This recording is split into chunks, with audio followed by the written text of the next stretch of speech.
Hello guys, I'm Bartosz and I'm design engineer in Carbon Fox company.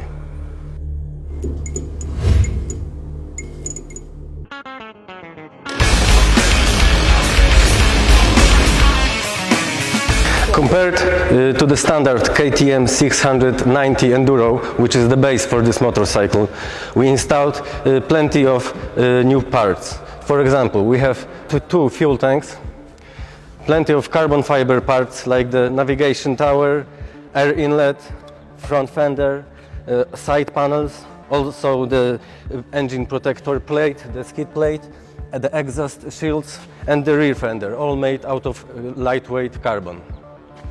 One of the most important components in our rally kit is the navigation tower. The whole navigation tower, ready to go, weighs only 3.5 kilo. It is equipped with road legal homologated halogens, which are really bright. What more, we provide the necessary harness for all the devices that need to be installed on the tower. Also, the mount is plug and play. It's very easy to assemble. It's very rigid also, so no problem, no need of welding. So it's very easy to go. The navigation tower assembly is constructed the way that provides very easy maintenance. The front light mask is the separate element from the windshield. It's also sealed, so no water gets inside. What this gives us is also that the beam coming out of the lights won't reflect on the windshield and shine on the driver.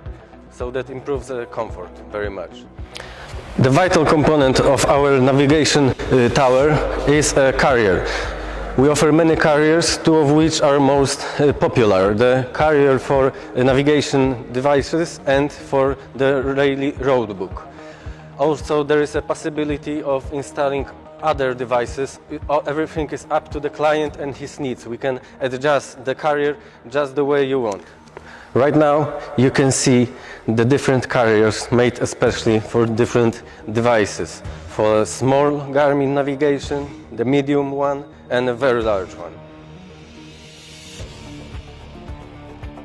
Okay, so very important thing is you don't have to worry about the socket for the speedometer, because each of the motorcycles we take care of has a specially designed socket for the speedometer. So we don't have to worry about that because it will fit 100%. In the navigation tower we have the air inlet, which guides the streamline of air into the radiator, improving the cooling of the system, also reducing the drag.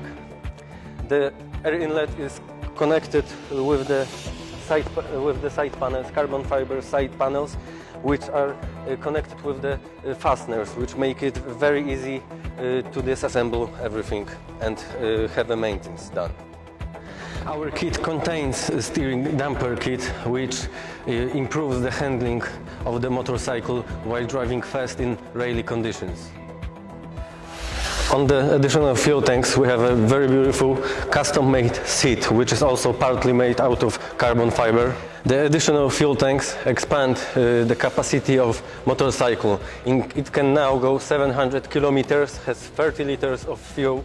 We installed the additional fuel pump, also the fuel hoses, the whole system, also the bypass in between two tanks, and everything is covered, protected by our skid plate, which is literally bulletproof. Some parts that need to be really strong were reinforced with the aramid fiber, like for example the skid plate. And this motorcycle, we have dozens of happy clients, and every motorcycle and off-road fan will really appreciate this build.